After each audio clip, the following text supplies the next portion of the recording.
this is the first lesson in the electrochemistry section.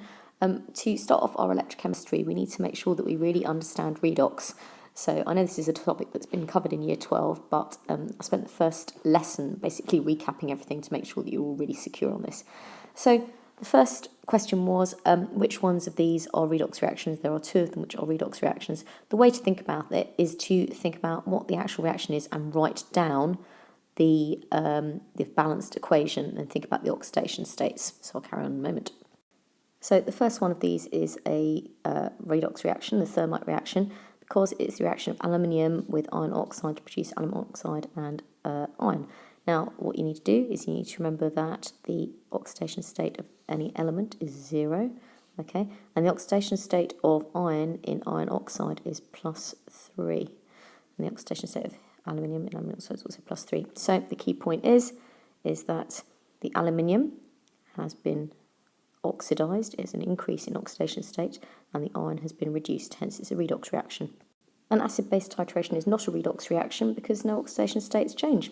So just for example, Na is +1 here, it's still +1 over here. Cl is -1 here, and it's still -1 over here. Oxygen, -2, it's still -2 over here, and the hydrogens are all +1. So nothing changes oxidation state, hence it is not redox. The reduction of iron, or the reduction of iron oxide, to produce iron is a redox reaction. Again, iron is +3 in this case, and it will be 0 over here because it's become an element. Okay, so that's been reduced. What's been oxidized, so this is what's slightly unusual because you've got carbon in a +2 going to +4, so your carbon is actually being oxidized. You know that it's a +2 because oxygen is -2. The final one, which is a silver chloride precipitation, I've actually written sodium chloride rather than potassium chloride, just seen. So this is not a redox reaction, again, because silver is +1 here, it's still +1 here. Chloride is -1, -1, sodium +1, +1. Nitrogen is going to be +5 everywhere. Oops, sorry, I'll put that not Roman numerals. Sorry, it's confusing. And oxygen is always -2. Okay, so none of the oxidation states have changed. Not going to spend long on this one, that's just the lesson objectives for this, but basically we're going to be focusing on catching up on our redox first, and then looking at some half cells and standard hydrogen electrode. Right, so this should be a recap of something that we did last year, oxidation states, oxidation numbers. So what we use is we talk about how many electrons have been lost or gained, and that tells us our oxidation state. Okay, so at a simple level, the sodium atom loses 1 electron to become sodium ion, so its oxidation state is +1, because oxidation is loss of electrons. Right, you need to remember assigning your oxidation states. Okay, so remember that hydrogen is always +1, except for hydrides where it's -1.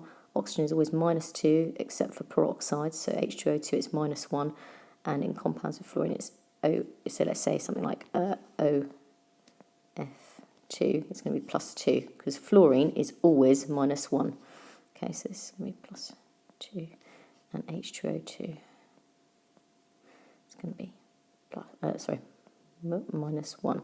Okay, and chlorine is always -1 except for compounds with F and O, where it has positive values. Okay, so you've seen these before, the ClO4 minus anion. Okay, so every oxygen is a -2, so you've got 4 times -2. Okay, so you've got -8, you've got an overall charge of 1, so that means this must be +7. Okay, so I'm hoping this seems familiar from last year. I don't intend to go through these, but these are correct if you want to check them. The only tricky one might be this one and possibly some of these ones down here. So these should be very straightforward. These are a little bit harder. Make sure you know how to do them. So the next thing we need to recap is half equations, which we again also saw last year. So half equation is simply an equation that still has the electrons in it. So it shows the actual reduction or oxidation process. Okay, so this is an example of a half equation. It's 2 chloride ions going to chlorine gas. What you need to do is you can stick on the oxidation states. Okay, so you can see the oxidation state is increasing. It's going from -1 to 0. So this must be oxidation. The other way of thinking about it is that there is a loss of electrons from the chloride, which means that's also oxidation, because loss of electrons is oxidation. Okay, so hopefully you are familiar with some half equations. We're going to look at combining them. So there are some rules for combining half equations. I'll put this in here. If you want to read these through, I'll let you pause it yourself, but otherwise I'm going to carry on and show you how it works. So I'm going to show you a couple of examples. This one is one of the simpler ones. So this is the reaction of iron with chlorine, okay? So I've written my two half equations here already, so you'll be given your two half equations, or you might have to, it might ask you in the exam to sort of give you a structured way of working these out, so it'll tell you what it wants. All right, so this one is iron 2 going to iron 3 with 1 electron, okay, and chlorine being reduced to chloride by adding 2 electrons. Right, so the first thing you have to do to add together equations is to make sure that you've got the same number of electrons on each side, okay? And also you've got to make sure you've got two equations where on one equation you've got the electrons as products, and the other equation you have electrons as reactants, okay? So you need to then make sure that you've got the same amount of electrons on each side, so you need to look for the lowest common multiple. So what I'm going to do is I'm going to simply multiply this all by 2, okay? So it should now give me 2Fe2 plus goes to 2Fe3 plus 2 electrons. Okay, so now I'm ready to go ahead because I've got 2 electrons on this side and 2 electrons on that side. So don't start adding half equations till you've got equal number of electrons on each side. What we're going to do now is we're simply going to add together all of the reactants on one side and all of the products on the other side.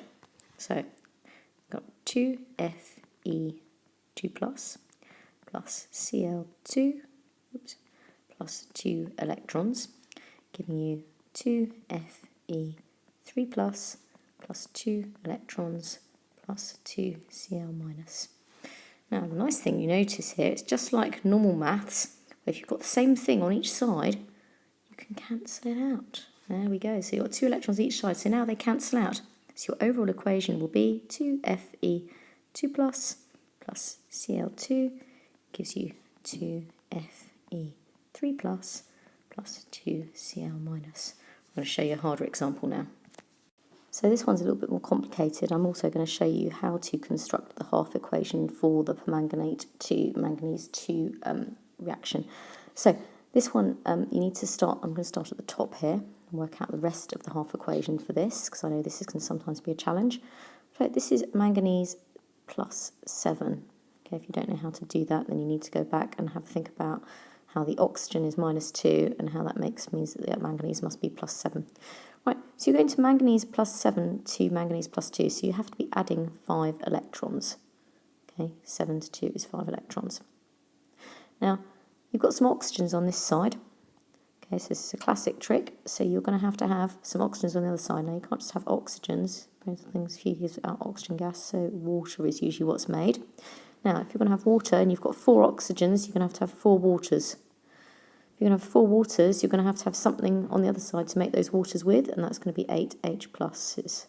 So that is the half equation for the reduction of permanganate. Now, I've got my iron 2 to iron 3 reaction again. Now look very carefully. I've got, on this one, I've got my electrons are on my reactants. On this one, they are on my products, okay, because permanganate is being reduced and iron is being oxidized. So I need to find my lowest common multiple. So I've got 5 electrons here and 1. So what I can do, same trick again, I can multiply this by 5.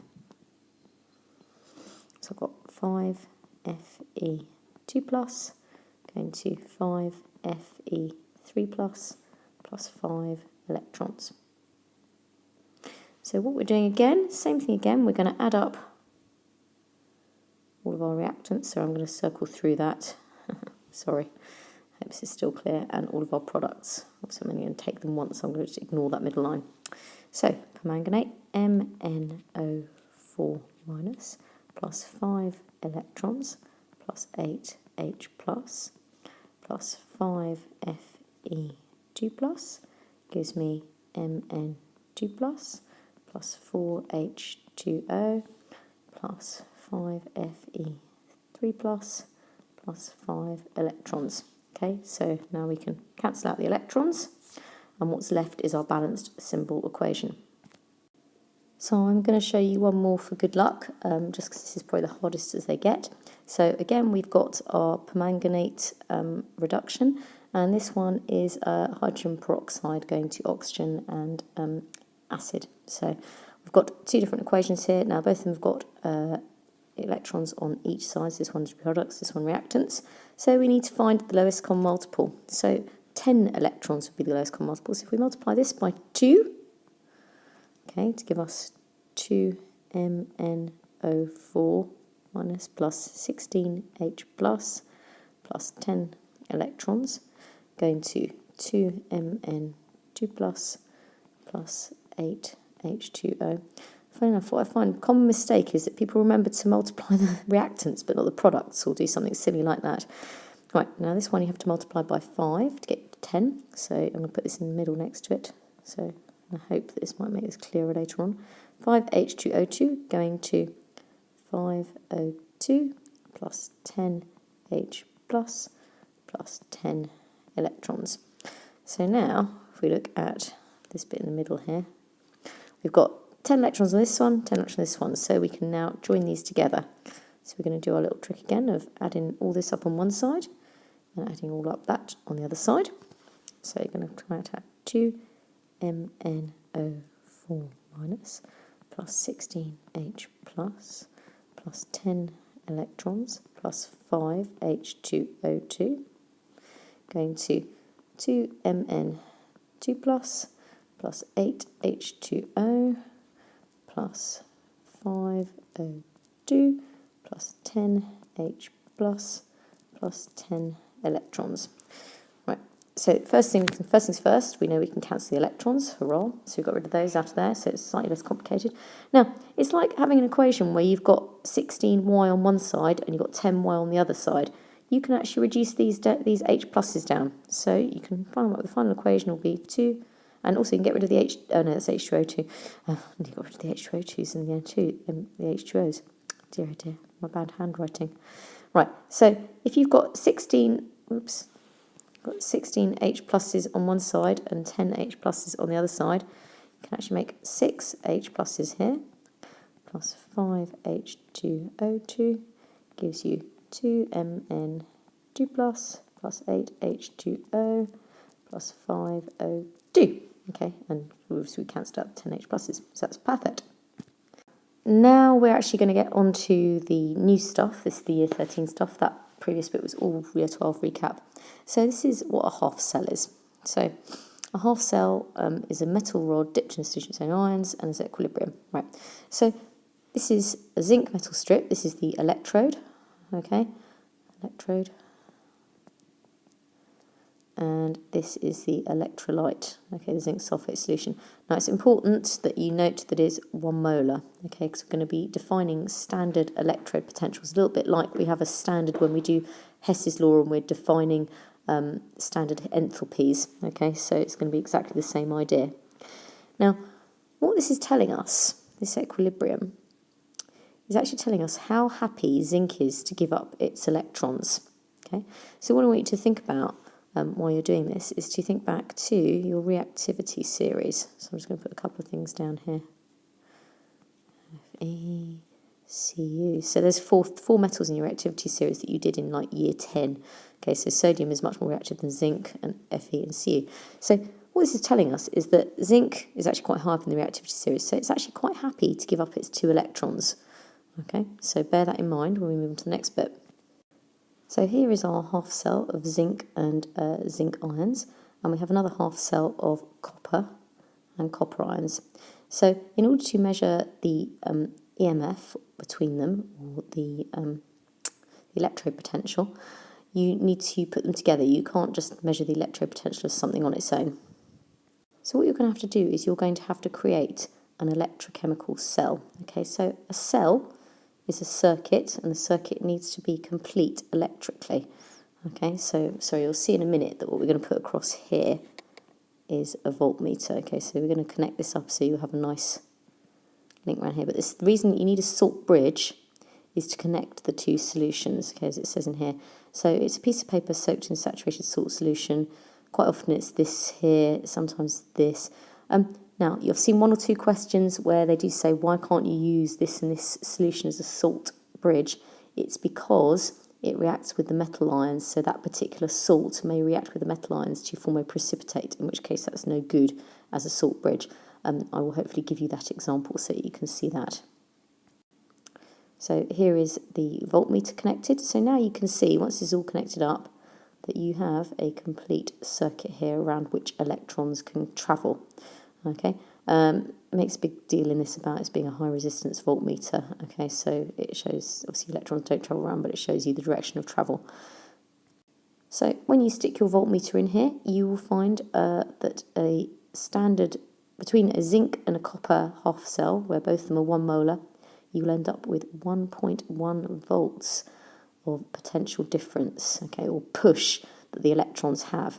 So which way are the electrons being pushed? That's kind of an interesting thing. So remember back we had our reactivity series, and I drew Na, Zn, FeCu. I'll just put those 4 on for the moment. Obviously there's lots more things in there. So zinc is much happier to form zinc 2+, because it's much higher up in the reactivity series. It's happier being a compound, whereas copper, further down the reactivity series, is more happy to be an element, so it's more happy to accept electrons. So which way is this going to be going? Well, the zinc is going to be giving up electrons and pushing them towards the copper. So make sure that when you're doing the calculations later on, keep in mind your old reactivity series that you learnt in year 10 and 11, because it's always good to have a quick double check to make sure you've got things going the right way around.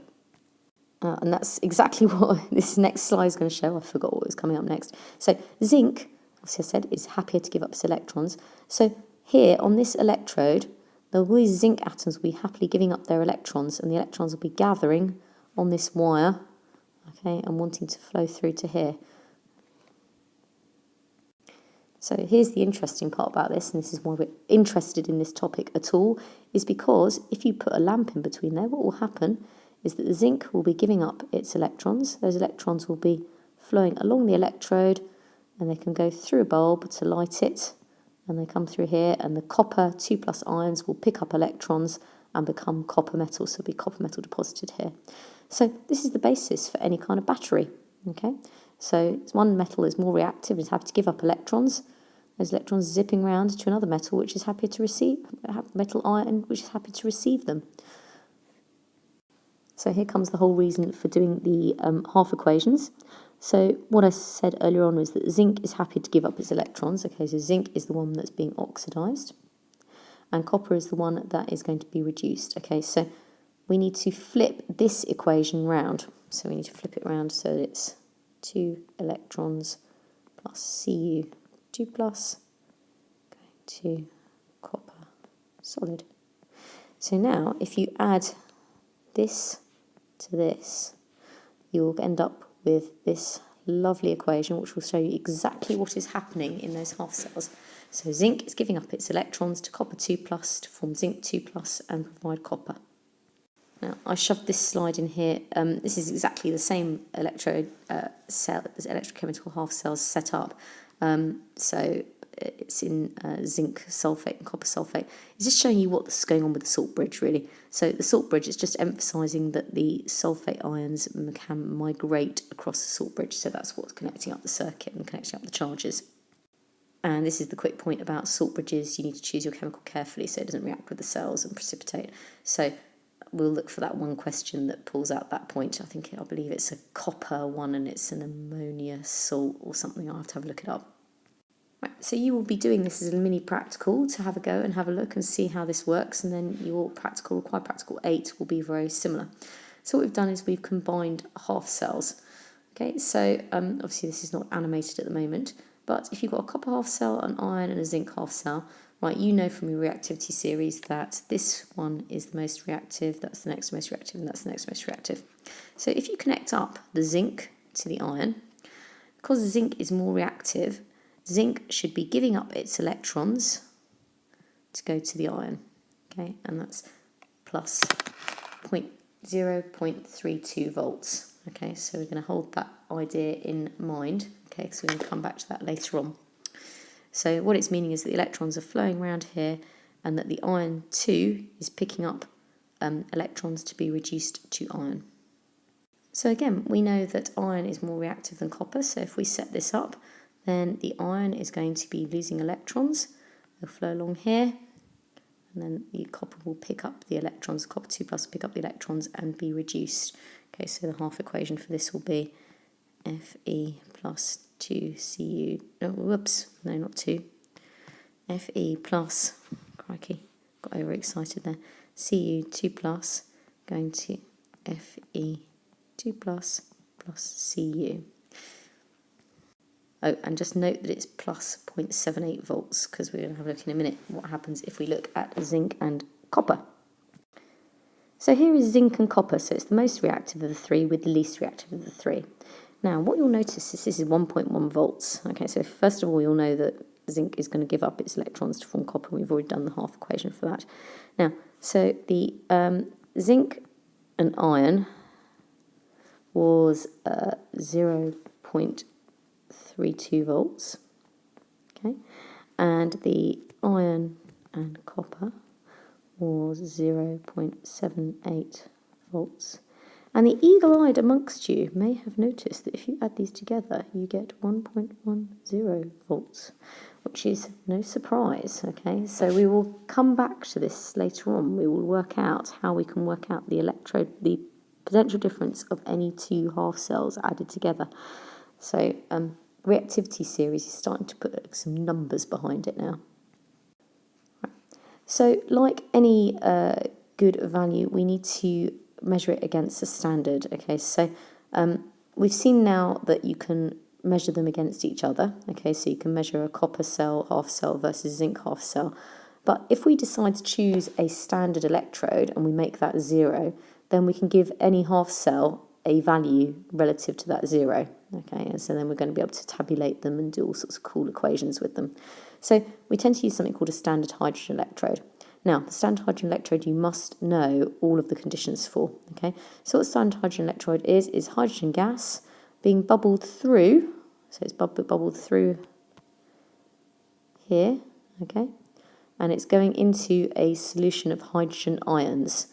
Okay, so HCl at 1 molar, 100 kilopascals, so that is standard temperature and standard pressure, just like all of your thermodynamics. Okay, so your thermodynamics is also defined at 298 K and 100 kilopascals, which is atmospheric pressure. Right, because hydrogen does not conduct electricity, you need to have a platinum electrode in there. Okay, and it's covered with finely divided platinum, which is called platinum black. Okay, increasing the surface area. I would suggest that you know this equation off by heart. Obviously, you can work it out, but you need it so often in this topic that it's easier just to learn it and make sure you know what it is. So what we then do is we can connect up a standard hydrogen electrode to any half cell, and we can measure a standard cell potential for this. Okay, so here is a standard hydrogen electrode connected to a copper electrode, and the EMF for this is 0.34. So this is now given as an E standard for the Cu2 plus half cell, going to be 0.34 volts. Okay, I'm going to talk a lot more about that in the next section, in their end of the lesson.